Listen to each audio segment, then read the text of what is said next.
Previously, Zaya slipped off to privately take a closer look at the very unstable and dangerous dark tier that she'd pocketed when the Serendipity sank. Several people made mental notes not to forget that she had that. Keelan went diving for supplies from nearby ships that had sunk, and he managed to find several strong boxes in the remains of the Praetor ship. Tornak saw 4 survivors clinging to wreckage nearby. After pointing them out to the others, Taria went diving off the ship to use lots of magic in front of them while saving their lives, which turned out to be a bit awkward when she realized that they were wearing the heraldry of House Rain. Not that she noticed the awkwardness, just everyone else. The group talked to the 4 sailors who were now prisoners, according to Zaya, or guests, according to Taria. They didn't have a lot of helpful information. Taria cast augury and was told that keeping them around would be a good thing, so she argued against letting the Horizons Howl take them when that ship came by to give the group an update. She then took them below decks and confused them greatly by giving them a room and very much not treating them as prisoners.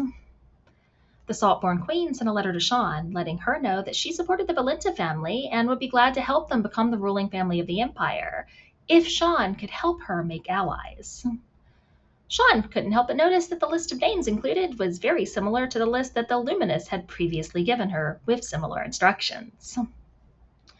The group eventually looted one of the House Silvergale ships nearby for weapons, and they managed to find a lockbox as well.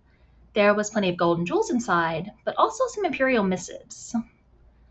The missives gave lots of updates about what was going on, as well as orders to fire upon any House Idrin ships that approached the blockade, which struck Sean as odd since it specified not to attack any other noble family ships unless they attacked first.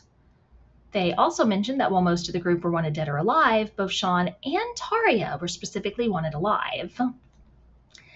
That didn't seem like a good thing to anyone, especially considering the fact that Sean had assassins after her, and the initial order for that was timed very similarly to the missives. There was also mention that the Pegasus Post had split into 2 factions, those loyal to the Empire and presumably those not. Eventually, after the looting was finished and the poor prisoners/guests confused even more, the conversation turned back to what the group should do with them. Oz and Zaya wanted to kill them. Taria wanted to adopt them.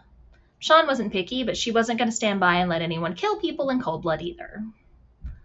Zaya asked Taria why she was so certain that keeping them on the ship was the right thing to do, and Taria used her magic to show the weather, which, in what turned out to be a shockingly good timing for that spell, revealed that a storm was coming. Taria explained that she used magic. Not that magic, but similar magic. Zaya kept pressing, and the eye tattoo on Taria's wrist suddenly turned to look at Zaya, moments before Taria's Shadow Blade spell went off. Sean noticed the tattoo moving and asked about it, leading to several of the group pressing Taria for more information on just where her magic was coming from.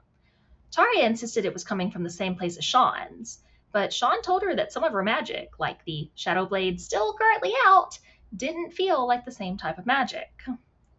Tornak pointed out that the eye tattoo and storm motif of Taria's tattoos made him think of an eye in the storm.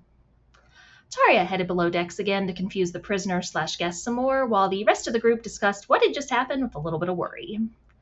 Eventually, after Taria had a minor mental breakdown over kidnapping people against their will because she couldn't wrap her head around them being prisoners, it was agreed that the 4 of them would help out on the ship and then be dropped off in a city in the north, since it was one of the best options. When Taria then started passing out platinum pieces, it became an even better option, considering that was more money than any of them had ever seen in their lives. Meanwhile, Tornak attempted to steer the ship in a way that would catch the wind from the coming storm, but avoid the worst of it. He misjudged significantly.